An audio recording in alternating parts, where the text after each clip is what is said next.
let's go to your boys LSU, who got it done against. Yeah, Auburn. let's go to them. And you know what? Let me tell you what. If these fellas can run the table, there's no reason they shouldn't be number one in the country, because I'm going to tell you what, Alabama's sitting there pretty with their soft-ass schedule. LSU next week plays at Georgia, at Mississippi State, then home versus Florida, then at Miss. Those are their next 4 games. If they run those, they should easily be in the top 3, maybe even the number 2 team in the country if Alabama hasn't slipped, because then they get a week off playing Furman, and then they have to play at Bama.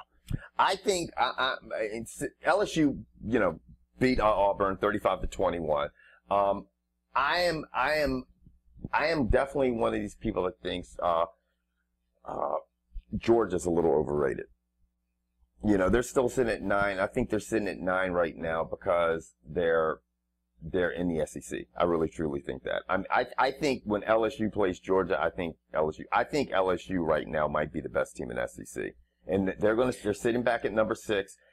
Everybody's kind of sleeping on them, and people sleep on Les Miles all the time. And the next thing you know, bam, they're in the SEC championship. But the problem is, like George said, they got a fucking tough schedule, and it's hard to get through that year without copping one loss. It's just that's why the playoff system will benefit a team who actually plays people, who actually goes out there and has to play a tough schedule week in and week out. I mean, their give me games were University of Alabama, Birmingham, Kent, and Furman. Other than that, I think every other game on this schedule is going to be a tough one. I mean, they have to play A&M, Arkansas, at Bama, at Miss, at Mississippi State, and at Georgia. Go look at Alabama's schedule and get back to me. Yeah, it's ridiculous. Now, let's go with the rest of the SEC. Other games that were, not significant. Obviously, UCLA beat the shit out of New Mexico State, and then Miami just housed Savannah State, another historically black college, hating it. And Washington well, I think, crushed.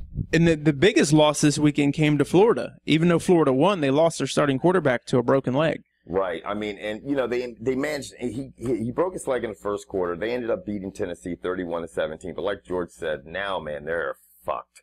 I think that just pulls. I mean, just in the SEC, losing your starting quarterback, and even though you ended up winning the game yesterday, it's hard to just pull that. Think that you're going to be able to run the table. You've already had one loss, and you're going to be able to run the table and not get another loss without your starting quarterback. That's like next to impossible in the SEC. Yeah.